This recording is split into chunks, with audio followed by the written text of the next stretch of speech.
Hello and welcome back to another episode of I Still Haven't Cleaned My Office, so we're just filming in random parts of the house.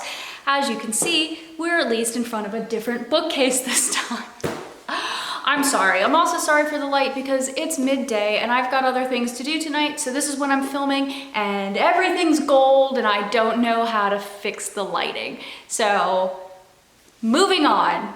So it's going to be another book review, and today we're going to talk about Cracking the Egyptian Code, which I actually picked up in France when I was on vacation with my mother and cousins at the Louvre, and all of their books about art were in French, and this is one of the only things I could find that was really interesting to me that was in English.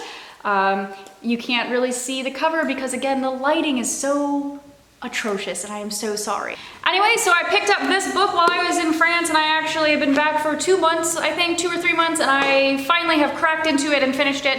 And what a fun and interesting book. This is not for everyone.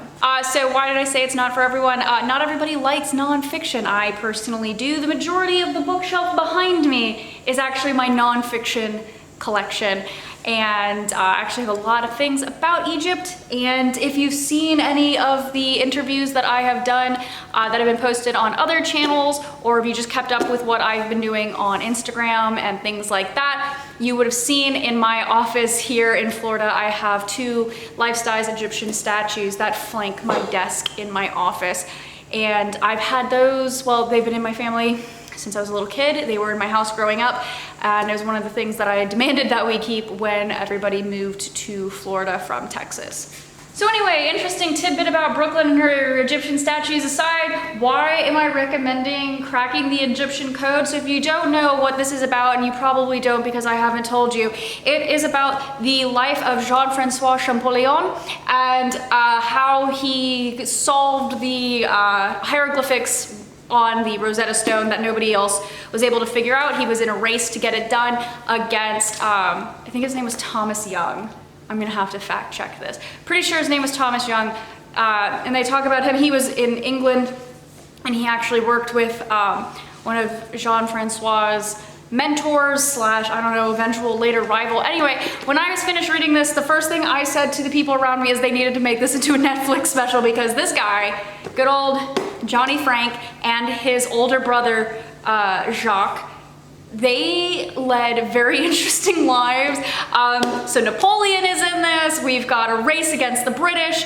It was a good read, a good time. You get a lot of information. If you do not like nonfiction, this is not the book for you. But anyway, I just wanted to pop in and tell you guys really briefly about this really great book. The first chapter, if you don't know about Herodotus in ancient Greece, it's going to be mind-numbing.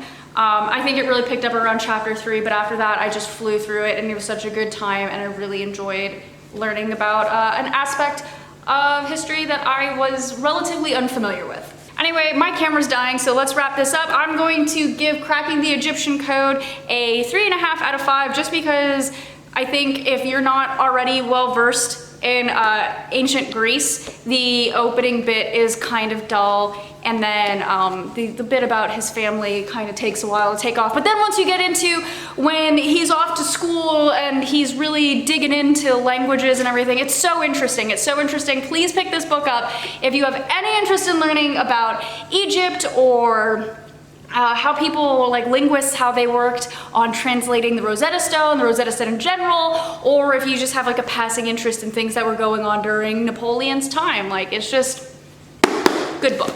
Anyway, that is gonna do it for me today, guys. Thank you for watching. Comment down below, do you like ancient Egypt? I clearly really enjoyed it. And come back next time. We'll have another book talk, or maybe we'll talk about something else. Have a great day.